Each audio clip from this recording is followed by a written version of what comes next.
Welcome back to another edition of the Friday Golf Podcast. I am your host, Andy Johnson. Today, I am really excited about this podcast. I'm joined by two great guests. I'm joined by Mark Rolfing from the Golf Channel, and obviously, when he's known as particularly in January, he is Mr. Hawaii. We are going to talk about a not so fun situation, the crisis kind of in Kapalua and Maui with water. So we will talk about that situation, and we'll get into some other tales, some fun stories from his time working with Bill Coore and Ben Crenshaw at Sandhills. And I'm also joined by the superintendent at Skokie Country Club, one of the legends of Chicagoland turf, Don Cross. So Don Cross joins me, and we chop it up about his incredible career, nearly 50 years in turf and 35 at Skokie Country Club in Chicago, one of Chicago's best golf courses. So Don, big thanks to Don and Mark for joining. Before we get to Rolf, let's talk about our new partner, Away. I travel a lot for work, and before I started this company, when I was working my other job, I always traveled with Away luggage. This is an awesome luggage brand. I have been using it for 10 plus years now, basically since they started. I remember I got one of their smaller suitcases for Christmas, and it is awesome luggage. It's durable. I still have that same piece of luggage. I use it all the time. Luckily, I just got a new piece from them with the fried egg branding on it. It's really cool. But they make just amazing luggage. It's beautiful design, simple, but it is with really thoughtful design for travelers and how you can fit everything in there. So, like, the biggest thing about it is they have like an interior compression system which helps you fit in extra stuff in your bag. I think the thing that I love about it is I can really like get a lot in a smaller bag, and one of their bigger bags I can really get a lot. The wheels and the just moving it around is awesome. They obviously has that hard shell and is durable. So this is just a great piece of luggage. On top of that, if you're looking for like corporate gifting, this is a great way. We just got ours with some branding on it. It is awesome. When you travel and you're playing golf, or you're going on a golf trip or a business trip, seamless travel is so important. And really what helps that is having reliable, well-designed gear that lets you focus on the trip and the courses you're going to play. If you're interested in Away luggage, you get 10% off your first order at Away. So you go to awaytravel.com/fried egg and you get 10% off your first order at Away. All right, big thanks to Away. Let's get to Mark Rolfing.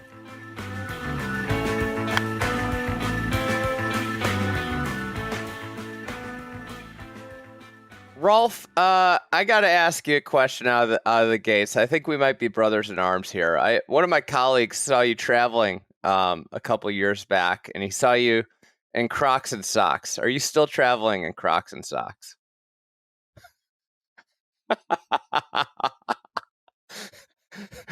For those not watching, I just got a visual of the Crocs and socks. This is the only way to travel. Yeah, why wouldn't I? Like, what do I care what I look like when I travel through an airport?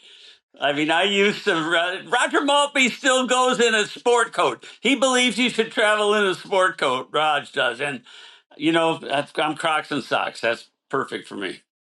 I've worn out my Crocs. I have to get a new pair. And I just had to fly. I just got done with a flight, and I'm just wearing regular tennis shoes, and it's just not the same. It was a downgrade in comfort and in the airport this week. So we brought you on. I think golf you're known pretty much as Mr. Hawaii. I think it's a very interesting situation going on with one of the most iconic golf courses in the professional game, Kapalua, the Plantation course. There have obviously been some troubling photos coming out of Kapalua where the golf course is very, very brown. Just for people that might not be aware of what's going on, can you give us a high-level overview of what's happening to the Kapalua and the Plantation course, as well as their other course there? Yeah, let me start by just going back 6 years for you, Andy, to lay a little groundwork for this conversation, because that was, of course, the COVID time.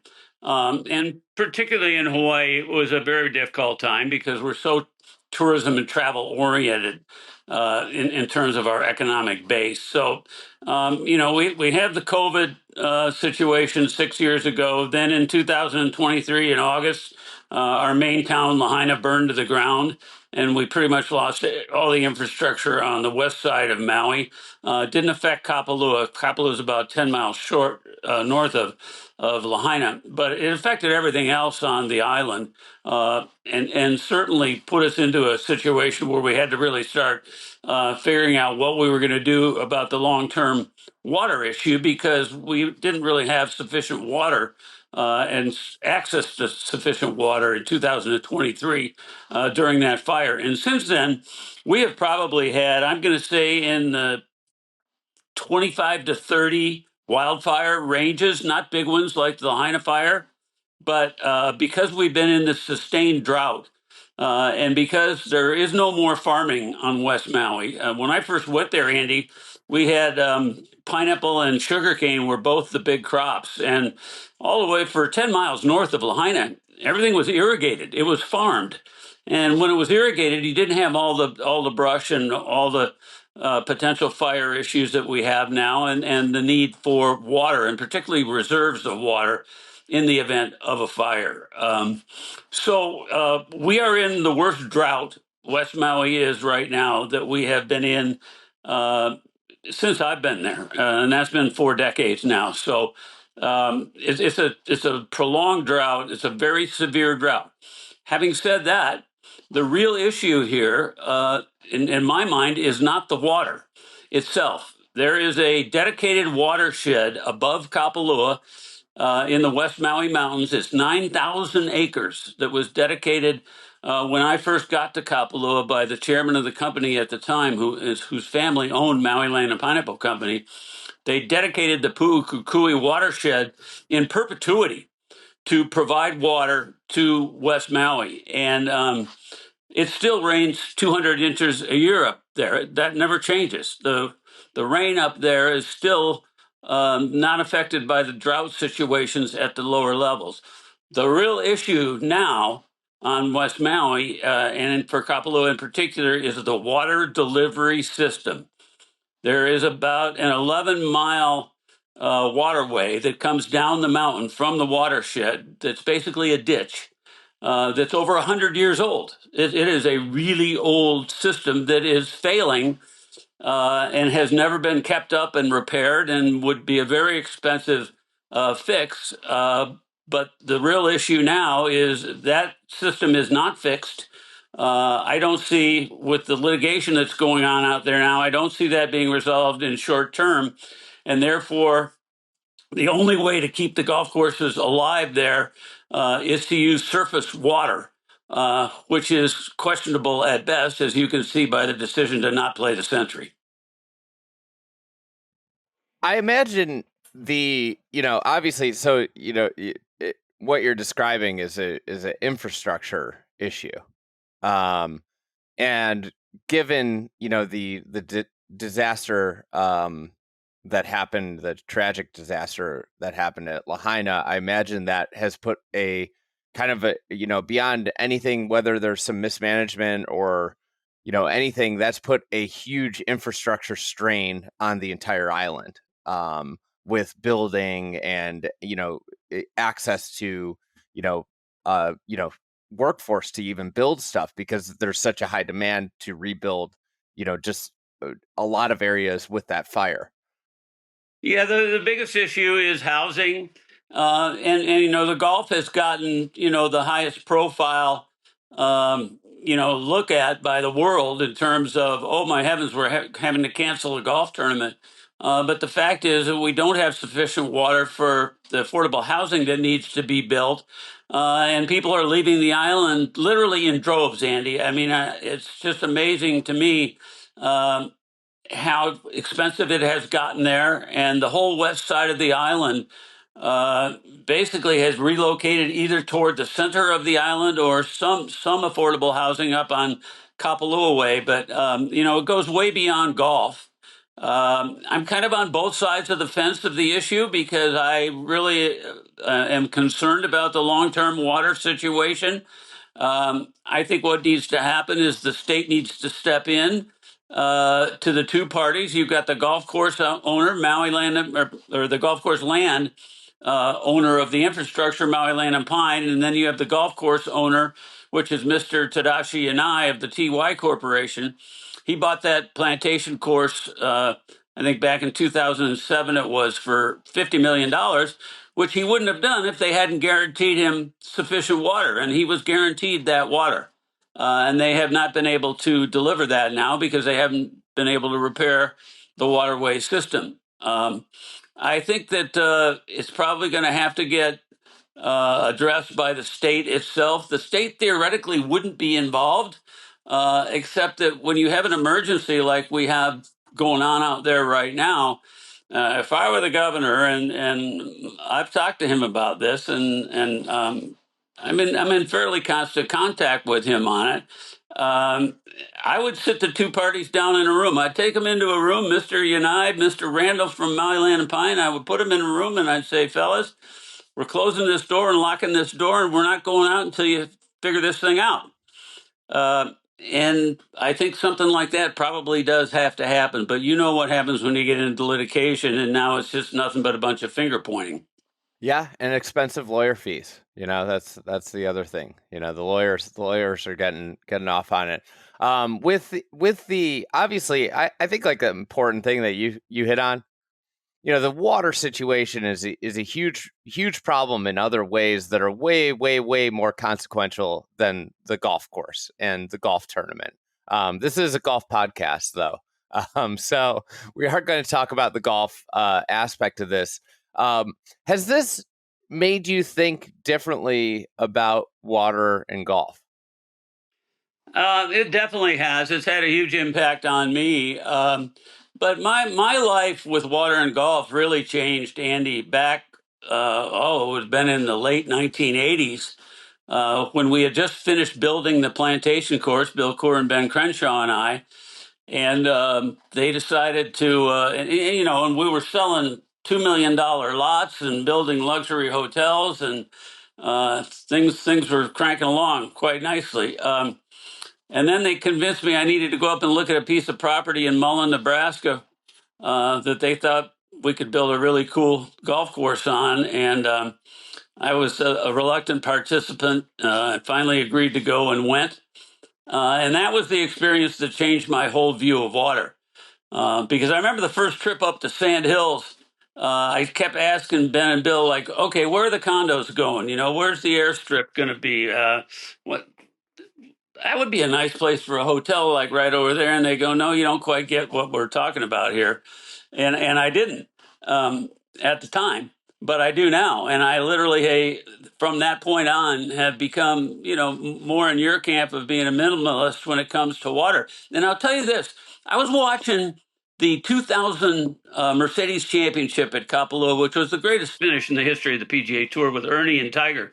I was watching that not too long ago on the Golf Channel, and the golf course was brown. It was brown back then. And both those putts, that putt Tiger made on the first hole, on the fourth playoff hole or whatever it was, I mean, that thing bounced about 4 different times. And the course wasn't at all like it is now or like it was prior to this drought where it was lush and green. It was a brown golf course. And 50 years from now, I think most of them are going to be ground. That's the way we're going to be. And I don't necessarily think that's a bad thing. I think I think we're in an interesting period with maintenance. And I think in terms of what's happened over the last 20 years, there's been just such advances. And, I think the technical expertise of these superintendents is off the charts. I think that's something that's not talked about a lot in golf. That's been one of the most, from a I think about the municipal golf course that I grew up playing at, Lake Bluff Golf Club. It was just soft and spongy greens. The ball would bounce, when you'd play on a spongy green and you'd hit a wedge in and the ball bounced really high, but then stop like right on its tracks. And now you go back over there and, it's worlds better. And it's, the maintenance standard of even like your low end municipal golf course is so much higher than it used to be. But I do agree there's so much and I think this is happening. You're seeing it with some of these zoysia grasses or some of these Bermuda grasses that are, there's so much research that's being done on turf grass that is pushing in that drought resistant category. There are strains of grass that can go prolonged periods with very minimal amounts of water. And it seems like in certain parts of the country, area that I live in California, obviously what's going on in Hawaii, these grasses are going to become paramount to the long-term feasibility of golf. And I think like, I in my area, for example, there are golf courses that purchase water from, water districts. And that's a great plan. But, when it comes down to where you get to historic level droughts, which are completely feasible and happen, these things are cyclical and happen. And, there could be factors that are making them happen more often. But when you get to a catastrophic drought situation, when a county or a town or whatever has to choose between water for people or water for golf's going to lose every time. And that's where we have to, in particularly, I think just the expectation for golf courses and what they look like has to change. And starting with the PGA Tour, I mean, you're a part of these broadcasts. Like they mess with the saturation levels to when you broadcast golf so that it shows up as green. Yeah, you're right. The expectation levels and the way we view things has really got to change. If you think about it, Andy, the three biggest issues that our entire golf industry are facing right now are the same three issues they were facing when I got into it over 40 years ago. And that is the game is too difficult, it takes too long, and it costs too much. Those three things, you can pretty much boil everything down to one of those three pots. But all three of those can be affected and can be improved with maintenance that is less severe than what we're doing now in terms of the amount of water we're using or the heights of grass that we're mowing or the length of our courses or whatever it all is. We can make the game easier. Firmer, faster golf courses with good green speeds are going to lower scores, lower costs because to the consumer because it's going to lower costs to the owners of the courses. I think all three of those can be solved if we can get everybody on the thought process that, everything doesn't have to be green, sitting up on a tee so you can hit your two driver, like the tour pros do off the grass. Like, who cares? I think maintenance could be a big, big part of the future of that. Well, I mean, you think about Augusta National and its impact on the golf world, and one of the things that always frustrates me is there's so many great things to take away from Augusta about its restraint in design, the lack of bunkers, the way that it really uses the land as its like main hazard for the best players in the world. The green construction in terms of the slopes on the greens and the undulations around the greens. These are all great things that you could take away from Augusta National. But the main thing that everybody takes away is like the maintenance, which is, it is like a, unicorn in terms of the means and the staff and the, the philosophy. But that is what, the general population takes away from Augusta is that, and none of the other wonderful things. Like Augusta's greens and the contours, for the most part, are not more expensive than boring greens. Like you have to pay somebody to build them. And if more golf courses had really fascinating greens, the game would be more interesting for the beginning golfer. I think about this all the time. It's like, it's you're spot on, nail on the head about like the three problems with golf. And it like so often we as a golf society prop up the things that just continue to perpetuate those three problems. Well, we do. And if you think about it, my first one was that the game is too hard. So let's address the beginners and new people that are being introduced to the game. I mean, the game is much easier played along the ground than it is through the air. And if we discourage playing along the ground for beginners, they're going to quit because they're not going to be successful. Uh, and let's make it attractive for them and have them enter the game thinking, you know what, I'm going to use the ground here, and let's keep Augusta National what it is, which is, maybe the greatest golf tournament in the world, one of the top couples for sure. But it should be 1 week a year. There is no other place in the entire world like Augusta National, the club itself or the course. So 1 week a year is just fine, and don't anybody else try to do that. Back to the situation in Kapalua, we had a little divergence there. But what do you kind of like think is the best outcome for this situation? Getting the guy, you suggested getting these two in a room. Obviously, it's made more difficult by litigation. But what would be, the ideal outcome for this situation? Well, the first thing is, Andy, I don't think there's any scenario where the Sentry can be played in 2026. There's still, all these conversations about, oh, why couldn't we play somewhere else or whatever. The schedule is basically full. And we're 85 days away from the start of the tournament. It's too late. There's just no time for the planning. So let's just say, okay, we understand what happened, and it's too bad. But the fact is, we need to really start thinking about 2027 for the Sentry and for the Sony Open. Those two are joined at the hip in Hawaii.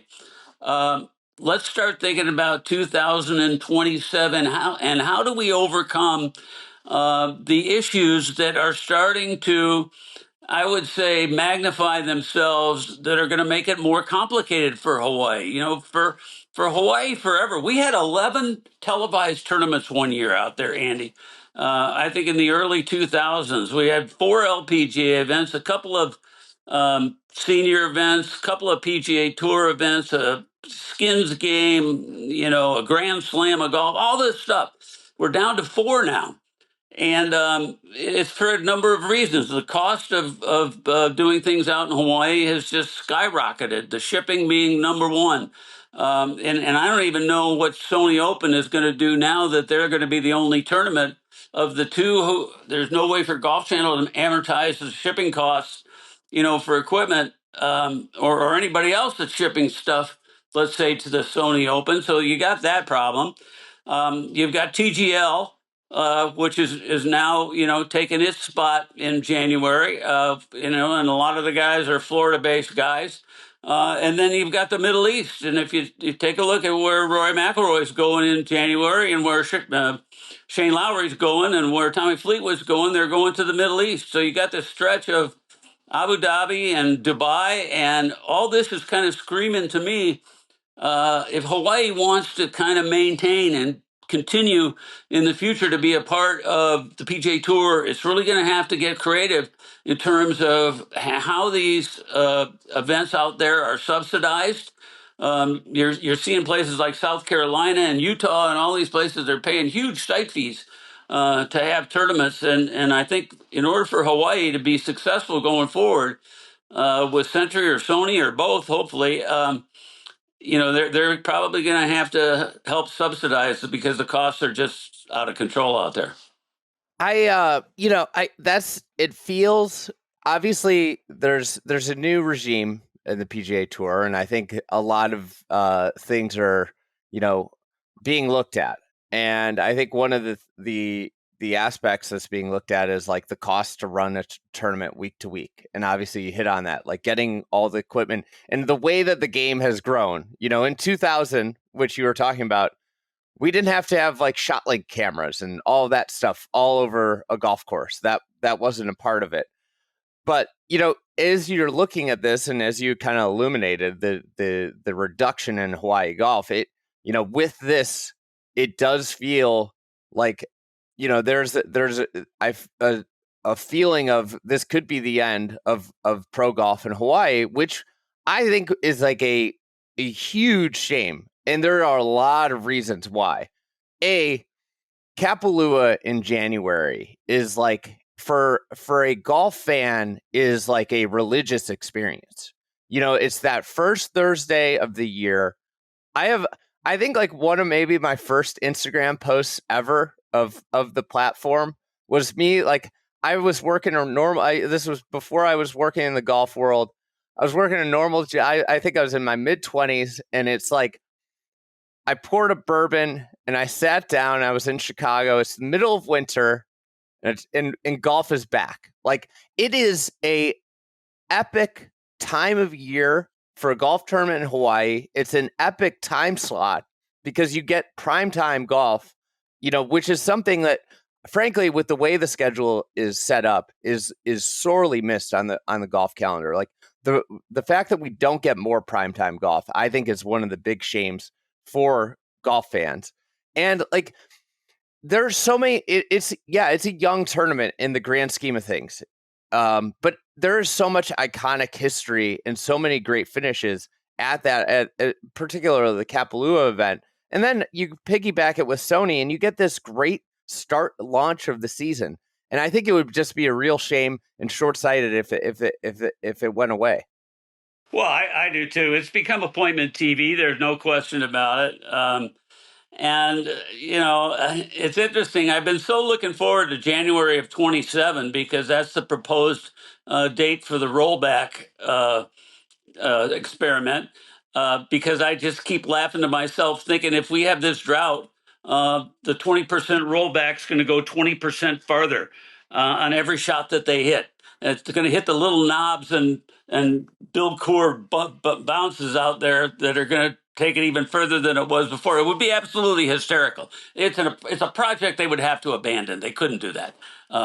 But anyway, I am looking forward to 27. And wildlife. If you think about wildlife, boy, when I first moved to Hawaii, the Plantation course was the monster when we built that, and wildlife was the easy pitch and putt, perfect greens, low scores, and it's actually flip-flopped almost totally now.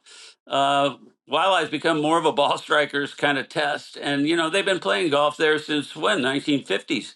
I mean, my heavens, to not have a PGA Tour event at Wildlife, I don't know, something would be wrong in our world if that were to happen. And so I'm doing whatever I can to help. I'm involved with the Sentry folks on Maui, and we're examining all the potential options for 27 and beyond. They do have a contract as a title sponsor all the way to 2035.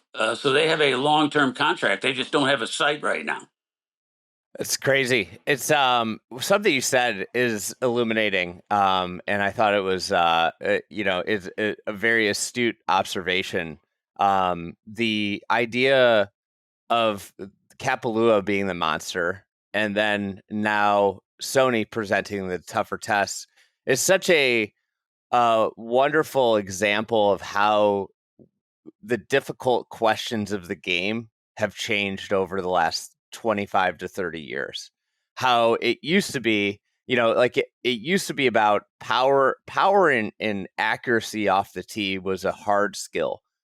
Figuring out, like, knowing what you had on a daily basis was a complete mystery, to where it seems like now it's like tee to green game is very, very reliable for all these great players, to a certain extent, with like power and grace. And what Wildlife presents is kind of almost like a quirkiness, and it being a smaller ballpark that doesn't necessarily fit, the modern game, presents these weird quirks that make the game more challenging for today's modern pro. There's no doubt. And I will tell you, last 2 weeks ago, the Ryder Cup was probably, I've been working the Ryder Cup since 1991. That was my most disappointing Ryder Cup by far. And yeah, the fan abuse was horrible, and I hated every minute of it. But I will tell you, the biggest disappointment for me was Bethpage. Because the Bethpage that I knew from 2 U.S. Opens and a PGA Championship was gone. It wasn't there. You could hit it anywhere you wanted. on the entire island of Long Island, you could hit it wherever you wanted, and it basically turned into a putting contest. And we know how that turned out.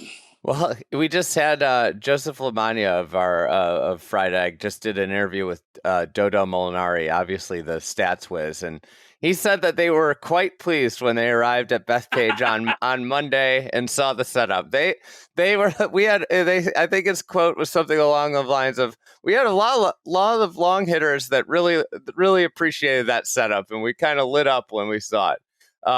Which is, it's awesome. Before we get you out of here, I gotta ask for a favorite Sandhills story from that project with Ben and Bill.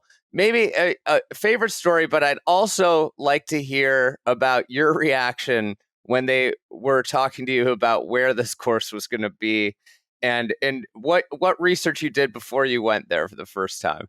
My only research was I went, no. I'm not interested in this. But, after the success we had at the Plantation, it was pretty hard to say no.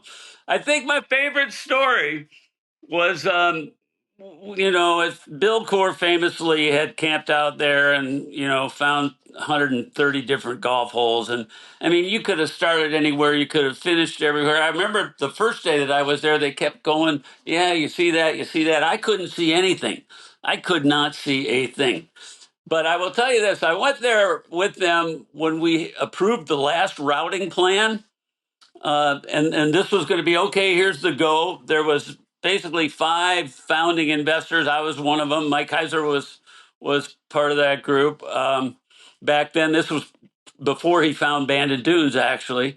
He kind of got his attention diverted, actually, during Sandhills, I think it was. But so we went for the final routing, and we're going along, and we get to like the 13th hole, and it was either Bill or Ben or somebody said, "Oh, there's something we got to tell you." And I said, "Yeah, like what's that?" Now, keep in mind that we had to buy 2,000 acres to build this golf course. We had to cobble all these parcels of cattle grazing ground together to do it. And we only needed 250 down there by the river, sort of thing. But anyway, Ben goes over to this fence, which is the property line. And he jumps over the fence and he goes, "You got to see this." And I said, "Like what? Like, I got to see what?" "Well, you got to see this. Come look at this." Well, so to make a long story short, basically, he had found 40 more acres. We had 2,000. That wasn't enough for an 18-hole golf. We had to find 40 more acres to buy to build the 18 holes. And like, I just couldn't comprehend that that's what we were doing, but we did. And, it worked. It was just an incredible project. It changed my entire view of the game, of architecture. Obviously, that's when I started really kind of getting interested and involved in it. And yeah, Sandhills is a great story. My other one was when Ben Crenshaw and I went up to Mullen one day. We went to the little 9-hole course up there. And there was a sign outside that I had my picture taken with next to it, and it said, 9 holes, $5, 18 holes, $3. And I went in and asked the guy, "How can this possibly be? How can it be cheaper to play 18 holes than it is 9 holes?" And they said, "Well, we're trying to encourage play." And okay, I got it. But I guess those are 2 of them. I got a bunch of Sandhill stories. I can't urge people enough to go do the, I haven't played all of them, but you can't make a Sandhills trip without going to play some of the ma and pa courses that are in the Sandhills, where one of my favorites is Pelican Beach, where it's in Hyannis, and you drive in.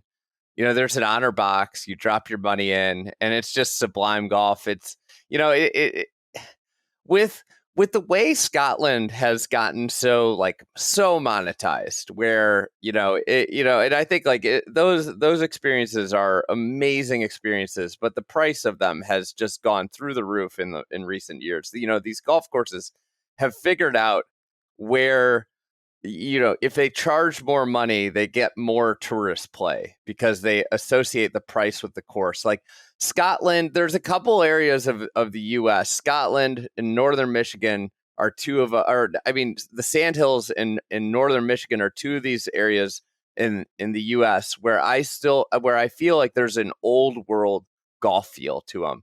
Yep. And that Sandhills project, when you look back on it, obviously, like, the cost, there's so many unique aspects of it, of the time. And Dick Youngscap was such I had a drink with Dick Youngscap on Ben's porch years ago when we were filming something, and he was telling me the story about how he dug the main line for irrigation all by himself, like in doing that. And it's like, if you think about the time and place, that just wasn't how golf courses were done in so many aspects of it, where the owner, the visionary is out digging, instead the visionary of courses then was thinking about where the high end homes were going to go.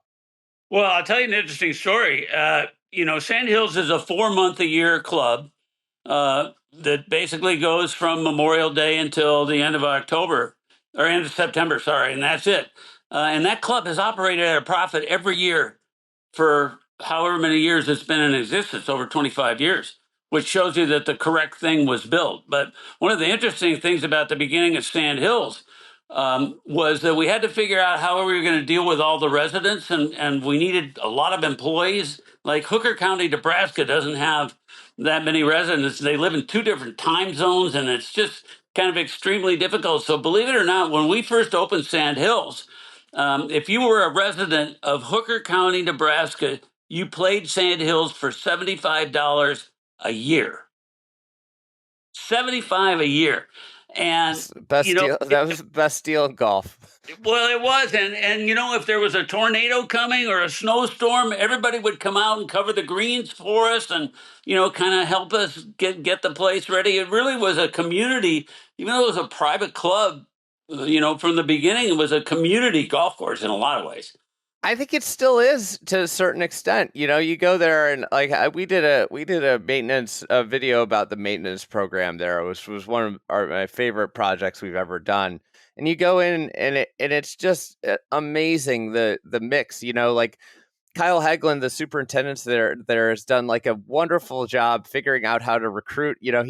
He has members of the girls basketball team, and he's found that these girls are more precise with green mowing than the wrestling boys, that they're better with they're doing the fairway aeration. And it's just like an amazing it's so cool to go into a maintenance facility and just see high school kids that are their main labor force in the middle of summer. And it is such a community place, and it is it's just such a wonderful place in the world. I think everybody for the most part that gets to go there, or one of the other great clubs there, they have this contained aspect of their trip where they don't venture beyond the club grounds. But I'll tell you, some of my favorite times in my 10 years doing this were with my staff, the great people I work with, in those remote towns, hanging out. Yeah. Those are times I remember. I remember going to a diner in Gothenburg with Garrett and Cameron and sitting and just talking with the waitress. They are great people, and it's you should go explore. If you're gonna go drive down. I can't remember the road that goes right through the Sandhills. That road is epic. I mean, it's like driving through it's driving through some. The dune systems are just amazing. It's a sight to behold, and it's a wonderful. Everybody's talking about how to get this digital detox. Go to the Sandhills for a week. Your phone won't work most places, and you will see amazingly beautiful scenery. Whenever the day Bill Coore retires, and that may be never, I don't know, but at some point he will, all of us will. I could see him in Mullen, Nebraska. That is his kind of town. He absolutely loved it there.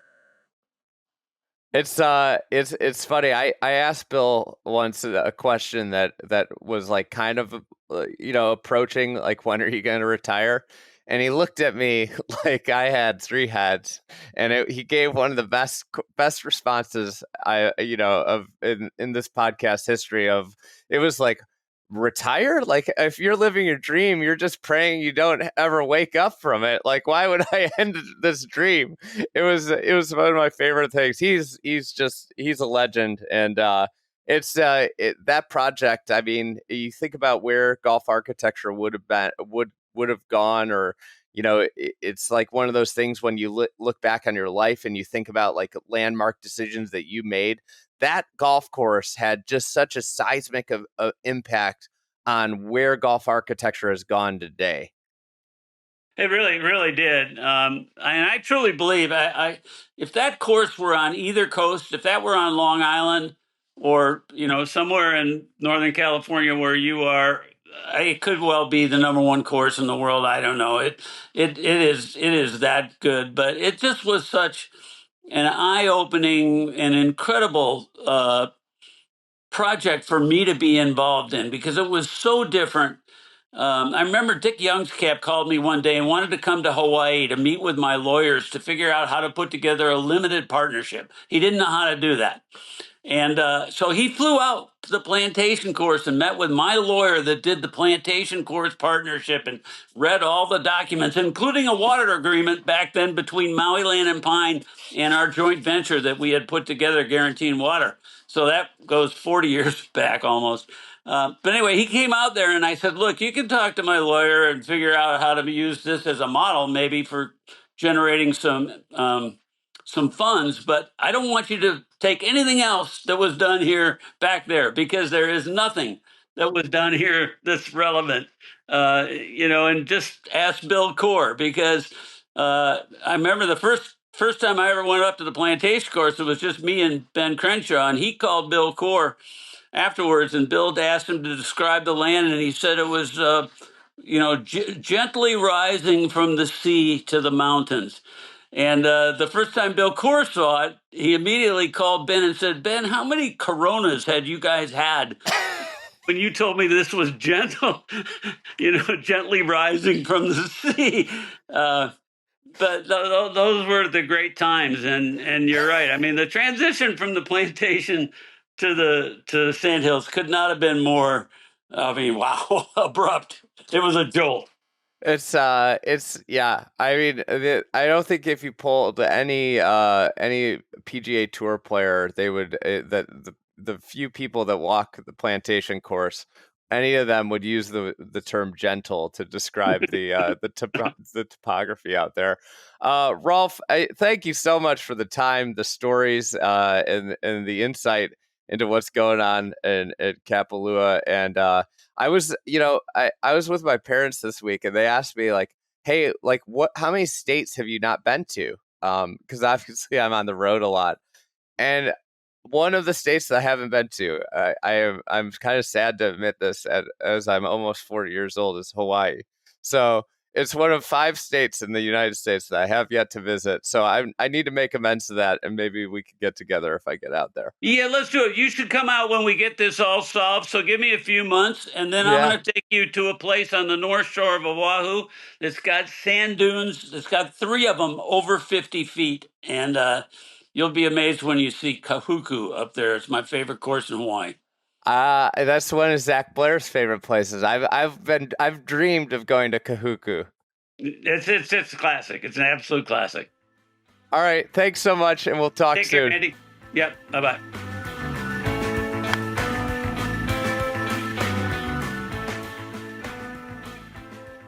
All right, let's take a quick break and talk about our friends at Toro.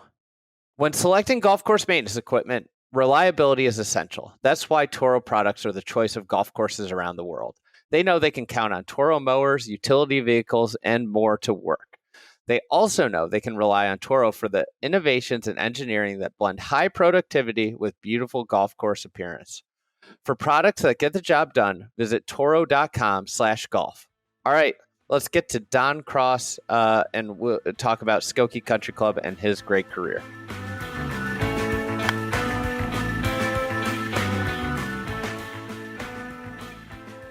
All right, Don.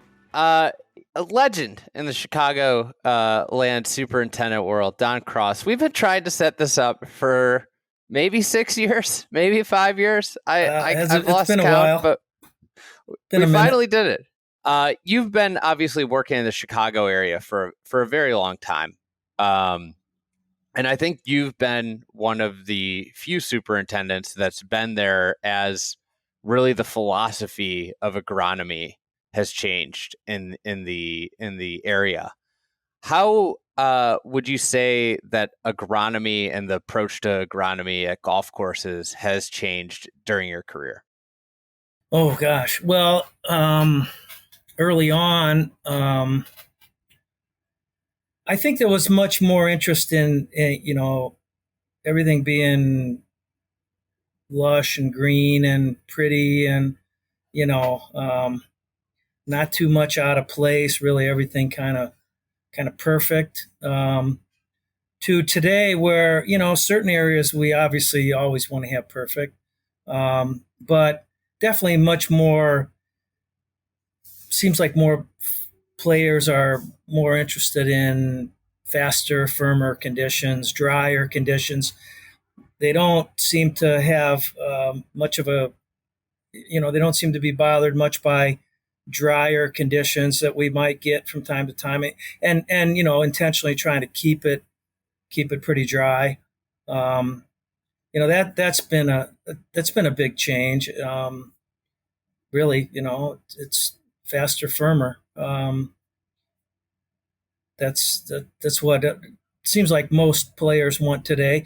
I mean, even players that maybe higher handicappers, they like the firmness for the ball roll, of course. The better players like the firmness so they can hit their shots a little crisper and get a little more spin and so forth. So I think everyone enjoys those kind of conditions today. Was there a moment where you were kind of watching what was happening and there was, hey, we have to change our approach on how we're maintaining this golf course? And what was that, maybe the moment, or what was the process like in changing the real agronomy philosophy of Skokie? I don't know if it was a given moment. I think the trending was drier, firmer, and oh gosh, I wish I could tell you exactly. It's probably been almost 20 years ago. We decided at that point that we were going to take and begin a program of fairly heavy sand top dressing throughout the property. I mean, we'd been doing that on greens forever. I mean, I've been here. This is my 35th year here, and we've been top dressing greens the whole time, sanding them, various forms of aeration, deep aeration, sanding, and so forth. But then we took that approach and took it to the approaches initially. To try to get those firmed up. Now, I'm not here to say that, everyone needs to be sand top dress in their fairways. It really depends on each individual property. In our case, as you know, you've been here, this tends to be a fairly low property. At certain parts of our property are very low. The Skokie Lagoons are just to the west of us, and we've got a big channel that runs through the property, and I think anyone that grew up in the northern suburbs of Chicago knows that effectively every golf course is built in the same floodplain. That's it. You got it. That's true. Yeah. So we have our particular area here. We've got some areas that are really pretty firm clay, and of course that makes a beautiful, fast and firm surface when it dries out and turns into brick, right? But then it's pretty hard to get water back into it when you get into extended, heat and drought.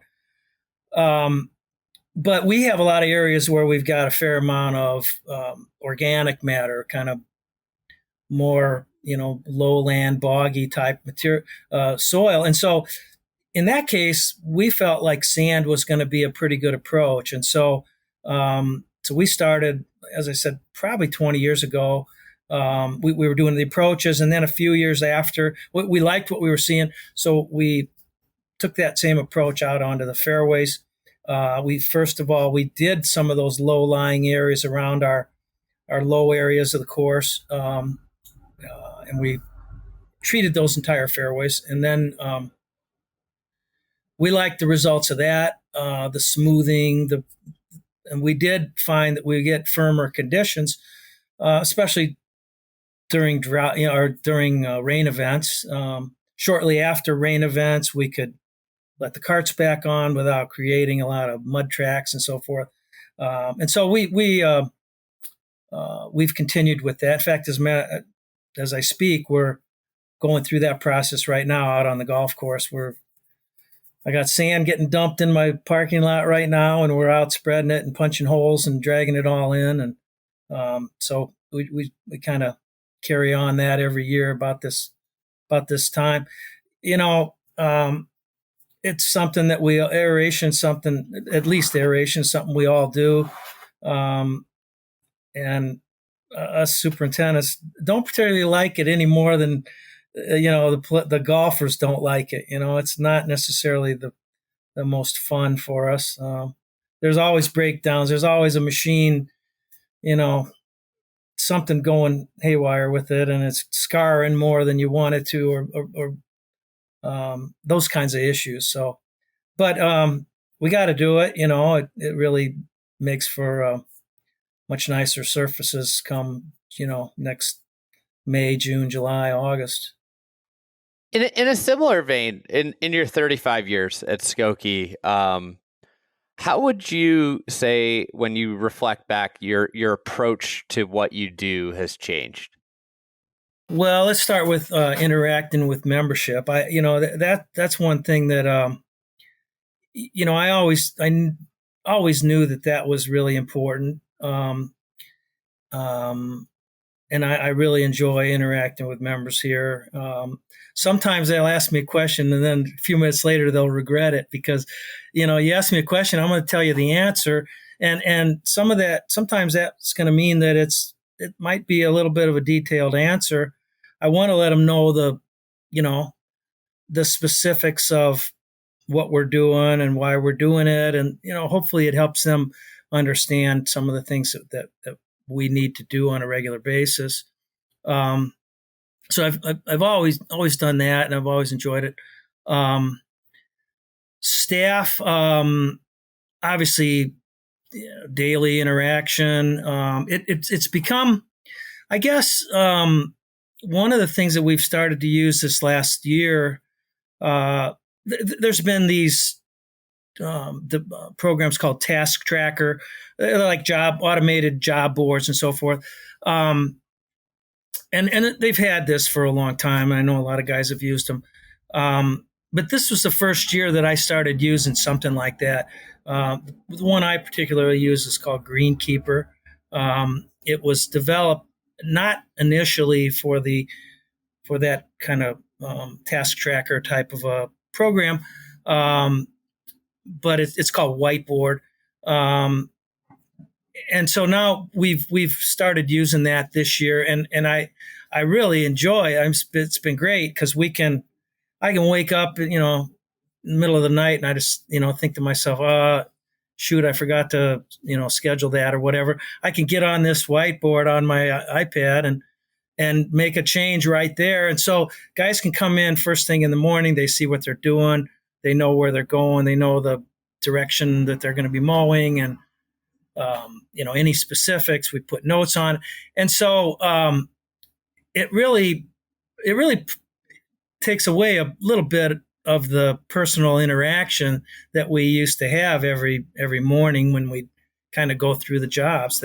They walk in, they see it on a big screen, and that's their job. And they, fortunately, they're not waiting around to be told what's on the screen. They're getting out there and getting after it. So, which is great. But it does mean that now, I'm going out and stopping on the course and seeing them out there and asking them how things are going, looking at looking at how their operations going, looking at their,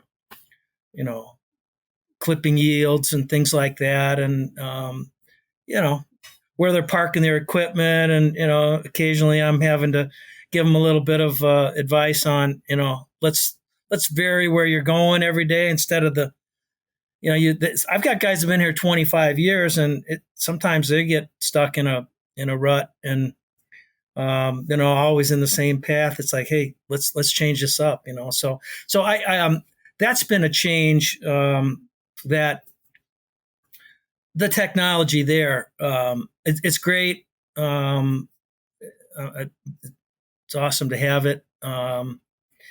And we can be out on the course in the morning, and then we can be looking at things, and we kind of already knew from the day before or 2 days before, whatever, what we were planning to do. But if we need to make a change very quickly, we can do that from our phone, and change it here in the shop, and it gets broadcast on that screen. And guys come in and they look up their second jobs, and they're out again. So it does certainly adds to the efficiency of moving about the course. The technology in terms of 35 years ago versus now has to be just insane how much it's progressed. What would you say is the thing that's made the biggest difference? You're right. There's so much. I go back to the time of Andy. This is my 47th year as a superintendent. 47 years, right? So, and I've been working on a golf course for 50 years now, because I worked 3 years while I was going to school and so forth on a grounds crew, and of course that was wonderful. So a lot has changed in 50 years, right? Obviously, I used to have to go out and plug in sprinklers, right? And there's probably still some courses out there doing that, plugging in a quick coupler. You'd get on the Cushman in the at dark, right? And you'd load up a bunch of sprinklers, and you go plug them all in. And you'd go back to the shop, and maybe you should have been letting those things run for a half hour or so, but 45 minutes later you go out and rotate them, and so you're out there all night long, which it's kind of interesting out there, but it's also not a lot of light. Some nights you got some moonlight to work by. Sometimes you don't see those bunkers so well, and you might end up in one. I can't say that didn't happen. Fortunately, I didn't end up in any ponds or anything like that, but the light's not always the greatest on those old Cushmans. And the old ones had like a single front wheel, dangerous as hell, really. And I'm sure there's guys out there that still have them, but anyway, we've gone. I remember growing up playing, and I grew up playing Lake Bluff Golf Club, so just up the road from you. And me and my buddies would be playing always till sundown, and it'd always be a race against the sprinklers. And they were you had to, they get twisted in, and then the water smelled like rotten eggs because it was like it had sulfur in it. Oh yeah. And it was, I will never forget like the smell of it or the visual of it, because it was so distinct. And like, you just prayed that you didn't hit a ball anywhere near the sprinkler. Yeah, that's right. That's right. Sometimes you're aiming away from the fairway just because if that sprinkler's in the landing area, I don't want to go anywhere near that egg water. Yeah, that's right. That's right. Well, especially, excuse me, if you've had a rain event and you're not having to irrigate for a little while, that water sits in that pipe, and it gets pretty anaerobic in there, and that's what you're finding out. And then the next time you go to use it and that water comes out, it's not pleasant. But we go from plugging those things in to sprinklers that were put in the ground that could have been hooked up automatic. One of the courses I worked at, not long, my first right out of school, I went up and worked at an executive golf course opened up an executive course, Michigan City Municipal Golf Course. And I worked there from literally the day after I graduated from college to that December when I went to work for a private club. And that private club had sprinkler. I was there for 8 years. That they had sprinkler heads that could have been hooked up electrically, but they didn't have the money to do the controller. So I upgraded from having to plug in sprinklers to going out with a half-inch nut driver and actuating a knob that would turn on the sprinklers. So basically, I was still out running at night, running these sprinklers, but I just didn't have to haul the big quick couplers around anymore. But then I moved from there. When I actually moved to the Chicago area, I started working at a club that had an automatic system, controllers. We could set those controllers, before you leave the shop at the end of the night, and you get them set up, and that was it. So that was 35 years ago.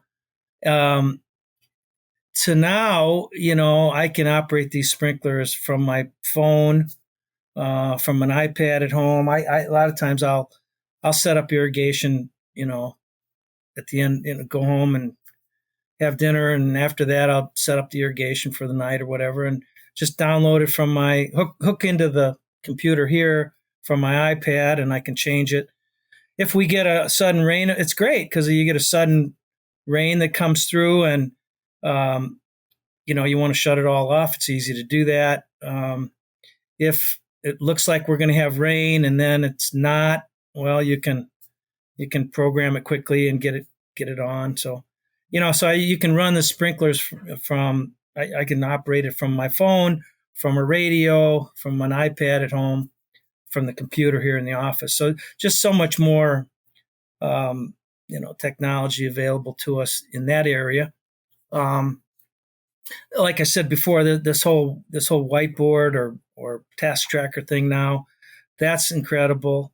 So those technologies, and of course, the big one among just kind of getting started, it has been for a couple of years now though, is the whole robotics thing, right? Yeah. There's in the Chicago area here, there's a club that's using some of those Firefly mowers. Those are fairway autonomous fairway mowers. And then, many clubs are using smaller units that they're using for mowing rough areas. We had a couple demos out here this year, and they're great. We're gonna look at getting some of those, and they'll allow us to take care of some things that just on a constant basis, and things that you can just don't have to be as concerned about those areas. The robotic mowers will take care of those areas, do a nice job, mow those areas frequently, and it'll allow me to have my guys do things that robots can't do. Yeah, what would be the stuff that if when you think about the robotics, and if you got to a world where fairways and rough were taken care of, maybe what are things that you would reallocate staff towards?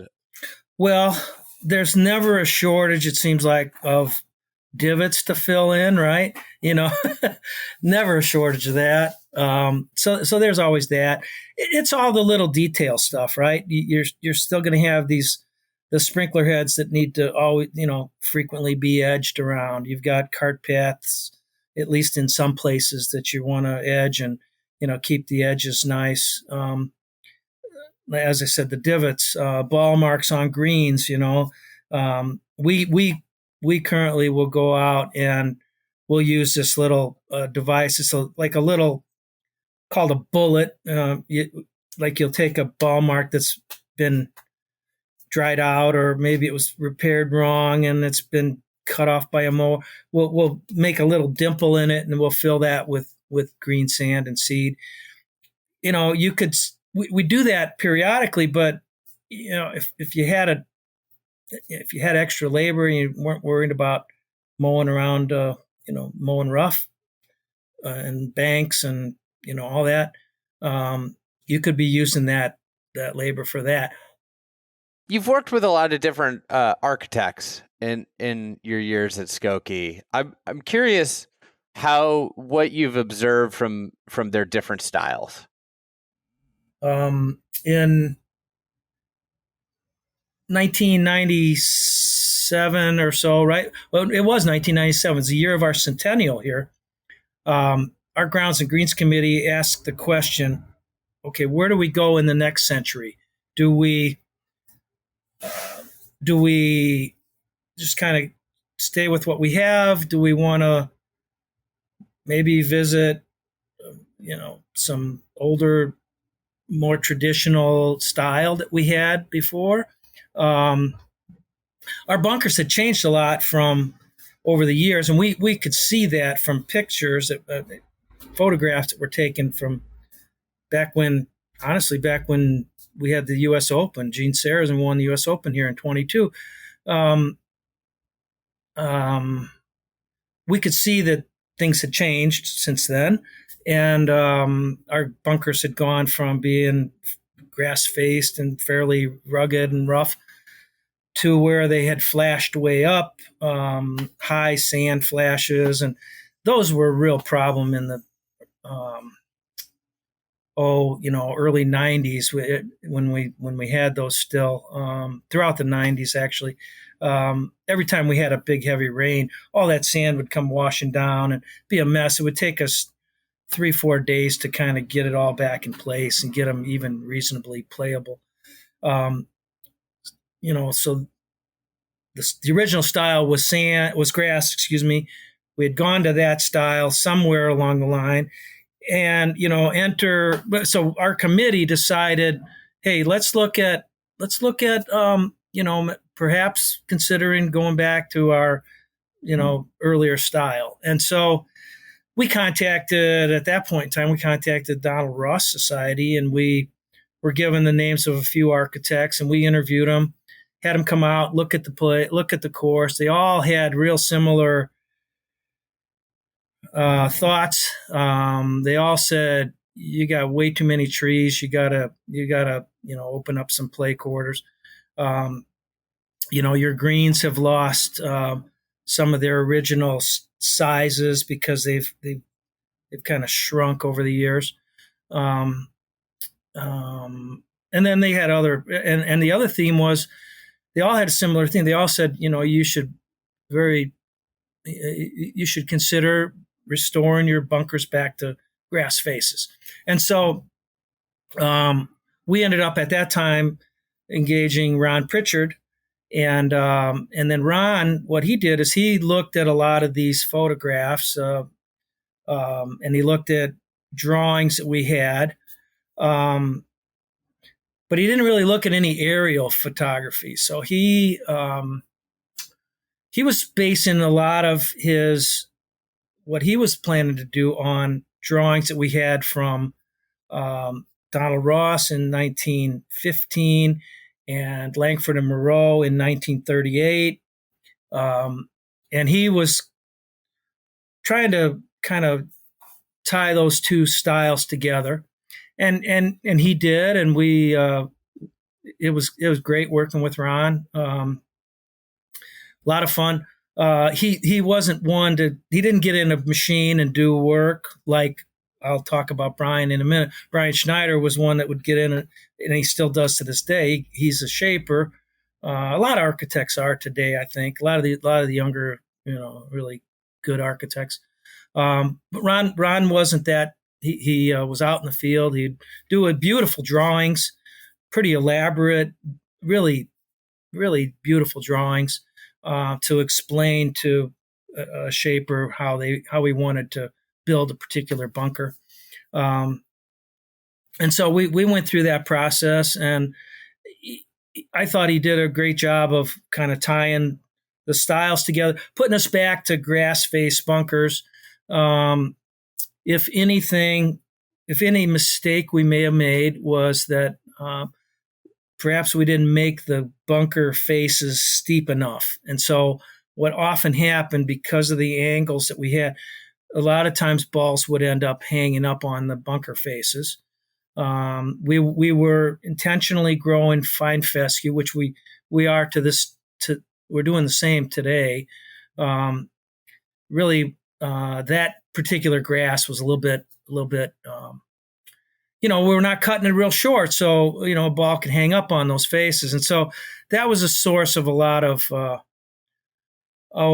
consternation, if you will.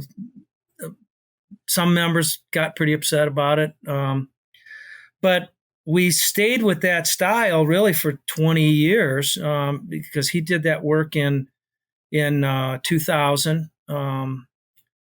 We first talked to Ron in 1990, like I said, 1997, 98. 1997 was our centennial. 98, we started to do some work on some tees. We were going from a kind of a free-form tee to a squared off rectilinear style tee.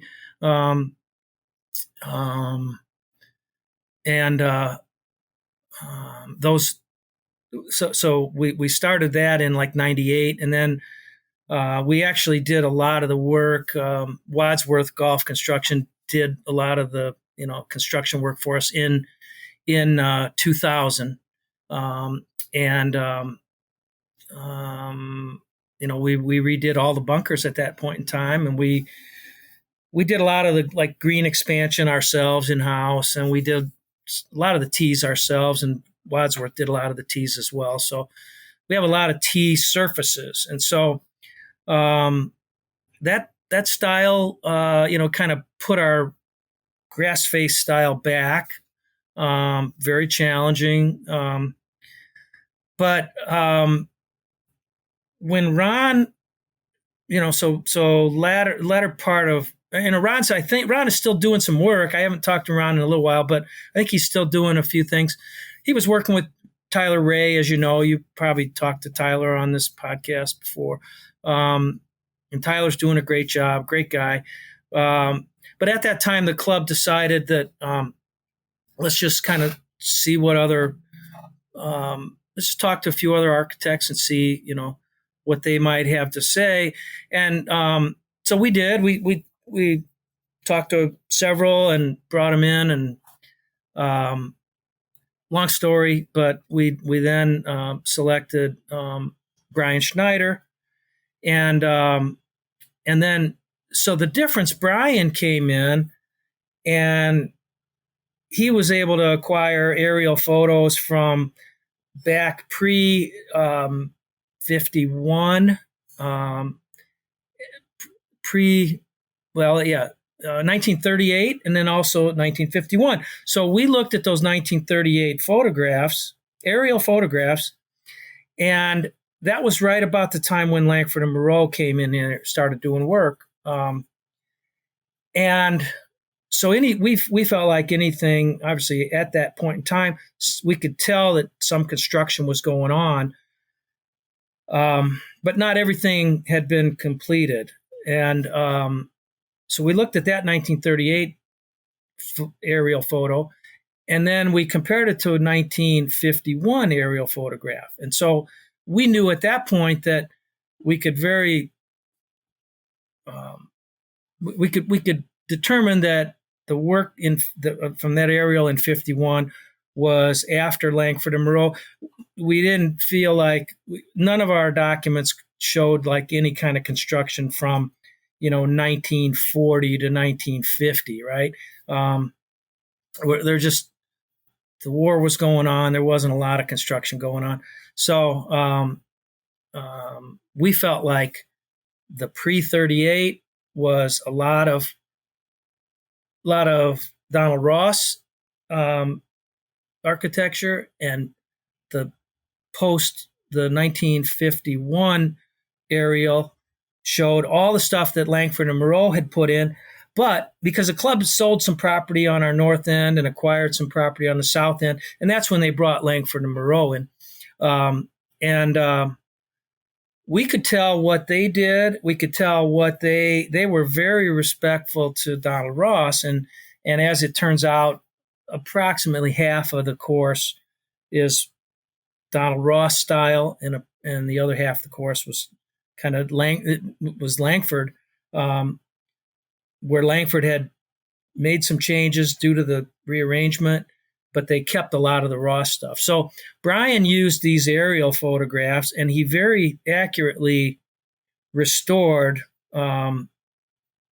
essentially all the bunkers except a couple. There were a couple situations where there might have been a big drain line or a big main line, or maybe a big tree that we decided, hey, we're not going to take it down. He might have, flipped a couple bunkers or slid a bunker here and there, but he did I thought he did a tremendously, accurate job of putting these bunkers back. And he was looking at these drawings while he was building.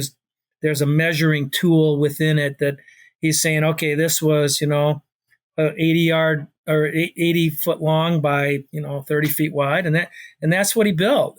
So really, really pretty neat. And there's that same 1951 drawing showed our 13th hole at the time did not have a pond by it, and that pond was added by Reese Jones. And of course, Brian, that's kind of Brian would love to restore that. It's the next frontier. That's the next frontier, maybe. Yeah, it's possible. There's been a lot go on here over the last 35 years, but it's not out of the question. But it's not a given necessarily. I know Brian he's a true restorationist, right? He feels like these guys were pretty good architects, and the old classic,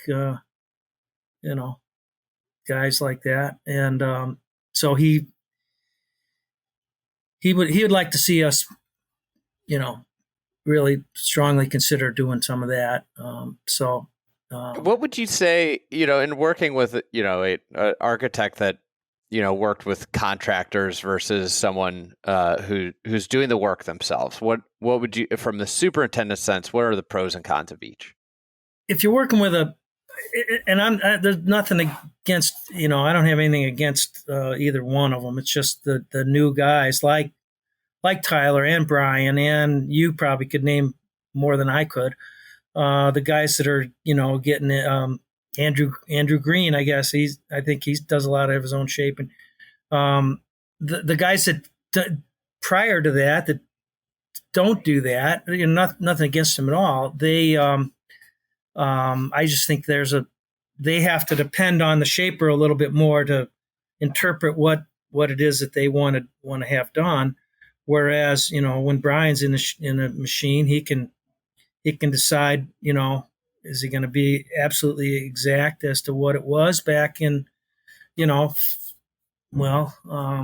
70 years earlier or whatever, or more than that even, or does he want to shift it a little bit? It's a little. I noticed that I spent less time talking to Brian because he's in his machine, he's doing his work, than I did with Ron Pritchard. Not that, it was just different. Nothing wrong with either one of them.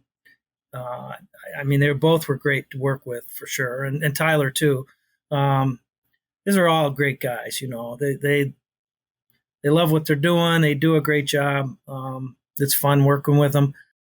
Don, before we get you out of here, I gotta ask you. You got a Blackhawks cart. I do. Yes. It's the start of the season here. How are you feeling about the squad? We're in the rebuilding process. It is. Yeah. No, I think we're probably a little ways away from repeated playoffs.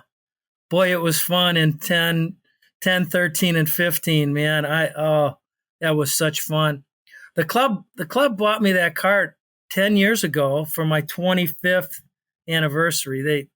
They knew I was a Hawks fanatic, and It's a great cart. And I've since had, I should have had, I see Patrick Kane's been here a couple times, see him once in a while, talk to him once in a while. It's pretty cool.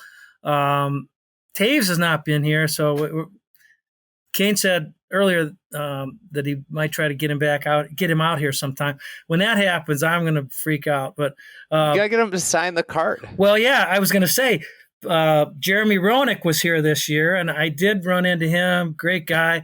That was a lot of fun. I go out and catch him on the 13th hole, and acted like he knew me for forever. He's just a real friendly guy.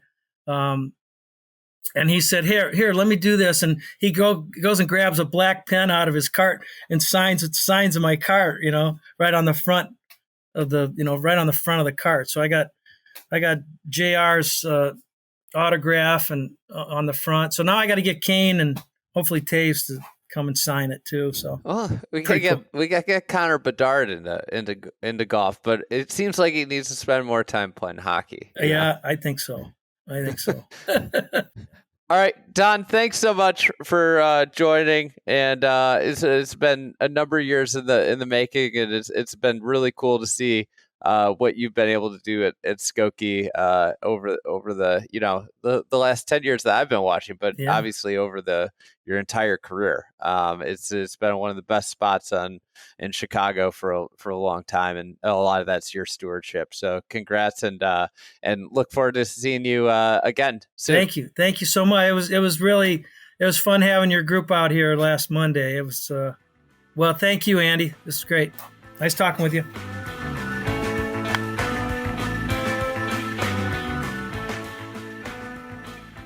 All right, big thanks to both the guests. They were fantastic, Mark and Don, for joining the podcast.